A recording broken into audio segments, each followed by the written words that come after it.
We've seen his Genji throughout this series. The Reaper, some Zarya, we've seen him play Diva in the past as well, but look to see him play Pharah on this map as we get into Oasis. As it's a little bit of a shot of an Ilios there. I love me some Ilios, but we're gonna go into Oasis here, and I do think it's interesting, Mitch, from the point that if they do want to switch Boink off of Lucio, what does he do? Then, because you have to reset both ultimate economies on both supports, right? Because most likely, if you move Boink off of the Lucio, he's going to go over and probably play Mercy, because you wouldn't want him to go play the Zen. You'd probably want Raucus to take up Zen or even Ana responsibilities here. So you're resetting the ultimates on both supports, which could be detrimental. Right, well, look, if you're going to switch Raucus off something like the Mercy, you're going to have to get rid of the Pharah as well. So that would generally be the situation.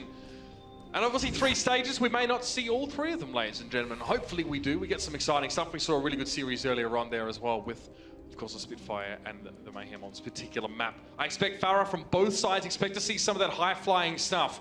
Pharah's trying to pick each other out of the sky with those pinpoint rockets. You do see Lucio more on control as well, because speed is a little bit more important. Getting to the point, getting to those choke points first. Getting control and position on control is extremely important.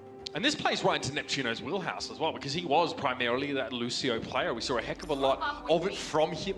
In fact, on Philadelphia Fusion, there's 2 very potent Lucios. Joe Meister maybe not yet in this roster, because all of these players you're looking at on the Philadelphia side were probably able to practice in Europe, while Carpe was able to play across servers. So he'll be back in the mix eventually, but here we go, map number 3. Let's get it on. Joe Meister will be such a clutch addition to this team when he enters the lineup. Such a great in-game leader. So we see Pharah on both sides. There'll be Jake playing the Pharah for Houston, just putting down a ton of damage. It's so important to get out through this choke, because if the Pharah forces you back down, you can just get a ton of damage on multiple targets. Jake just getting his eye in right now, deciding the target he wants to kind of go for. That's a huge prediction rocket on towards Shadowburn. But Clockwork's already fallen to the Russian player's hand, and he's found himself a second high-flying stuff from Shadowburn, and this is beautiful. Ironically enough, from the Philadelphia team as well, but it's another story. Again, Shadowburn has space to work with here. Fraggy being rezzed up by Boombox, and the Outlaws are on the back foot early. Big point control to Philadelphia to kick things off. Shadowburn really takes control of this first point by landing, the shots on the Clockwork, taking him out. So there's really not any threat on the ground at that point from Houston. You don't have the Tracer to dart around, put down a ton of damage. It's really all on Jake. Jake's focus is now down towards the ground, and Shadowburn's able to land 2 direct hit rockets to take him out. So you have these Pharah v Pharah battles, and you have the Mercies attached to them. You gotta land 2 rockets in a row and quick. There's the first. It's so difficult to land the second. Jake still wants to pick a bit of a fight with Shadowburn. Both of the Pharah's Mercies have to be elsewhere right now, healing the ground crews. Looks like Muma might be in a bit of trouble though. Shadowburn's found an opportunity to get some extra damage into him, but oh! Shadowburn's getting a little bit too close there. He manages to back away. I'd say that must have been someone to the tune of Clockwork trying to pressure him down. Rez is coming up for both Raucus and Boombox. It's going to be the Valkyrie being used by Raucus here. Desperate times call for desperate measures, and Shadowburn gets a sound barrier now. All the support ultimates have been drawn out of these 2 teams, but for the Houston Outlaws, it just hasn't been enough to break the deadlock. Just like we saw in our last series, though, with the Florida Mayhem, the London Spitfire, this point is so hard to break. I mean, how long did those fights last in the previous series? You see this fight extend for a very long time. Both support ults used on both sides, and it's already Philly up to 72%. It's huge progress being made here. The Outlaws must take control in this next fight. Otherwise, the round will have slipped out of their hands. Neptuno manages to spot Houston early out. He's actually caught up in the corner here as well. The Tesla gun just licking at him. He's able to heal up a lot of that HP and get a boot back by himself some space. Now, riding up on that wall, again, trying to keep an eye over anyone else that could be flanking, whilst trying to deal with a Primal Rage Winston, whilst trying to heal the rest of his team.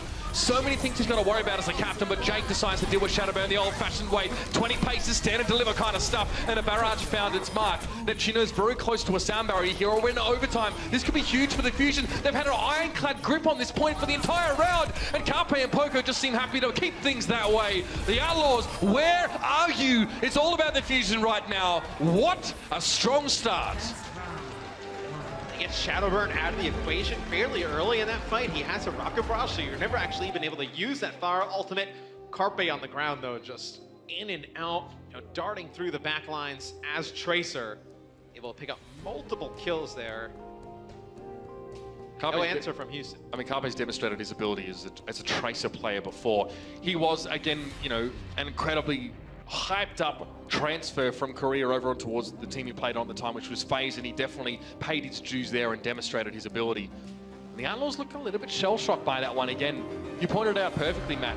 Between the Tracers and the Pharahs, they've got to split their attention between the sky and the ground, and when you get rid of half the damage, i.e. one of the DPS players on one team, the final DPS player left has a lot of heavy lifting to get done. So both Pharah players have about the same damage, after that first point. 20% for Shadowburn overall team damage, 23% for Jake. The biggest difference, though, is in terms of the follow-up from the Tracer players. Carpe was able to finish off a lot of those players that Shadowburn was getting weak. He finishes the first point with 14 limbs. Clockwork only finishes with 3. Already this one's gotten underway, and Poco's just trying to use the high ground vantage point here. Raucous trying to keep his team healed up, but it is invariably going to pull him into the line of fire. He goes down. I don't think Boink's going to be able to get away. He didn't get the boot either. Carpe hot on his heels. The Fusion again starts strong. One thing we haven't really seen, obviously, throughout the regular season, and we really didn't touch on it much in the preseason, but it has to be very hard for a player like Clockwork to come in here in map 3 and play Tracer and go up against a player like Carpe, who's had like 2 maps under his belt, really kind of getting game shape at this moment, right? You got to get right into the fray and go up against a very good Tracer player on the other side. Again, he's throwing the bomb into the Korean future, Dyson, so no chance of getting the damage done there.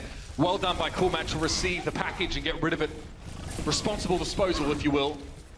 But Carpe wants to work from this sort of perpendicular angle. He doesn't want to work with the rest of his team. A little bit of harassment in the side is good. Now Coolmat ascends up on towards that high ground, so Carpe needs to look elsewhere for his targets. Maybe a duel against Clockwork. That would be a star-studded match if I've ever seen one. And now Shadowburn with a barrage here. A huge opportunity just to stop the Outlaws in their tracks, but they've got themselves a sound barrier. Jake takes one hit, but the sound barrier prevents him from getting to critical HP. Coolmat down, but res straight away. He fell to the self-destructive Poco, and Shadowburn again is still trying to find an opportunity. Jake is low. He's up against the wall. The splash damage was going to be enough. Well picked out by Shadowburn, and now with his opposite number down, the skies are his. And Philly has a sound barrier to use, and it connects with everybody. A big sound barrier, perfectly timed there for Neptuno. Be Shadowburn finishing off Muma there. As he still has the rocket barrage to hold on to. Pretty much everything they're used by Houston. They use their Valkyrie, they use their sound barrier. Don't play in traffic point, come on. What did your parents teach you, son? Very low. He's gonna get back with the rest of his team. All you have is Clockwork's Pulse Bomb to work with.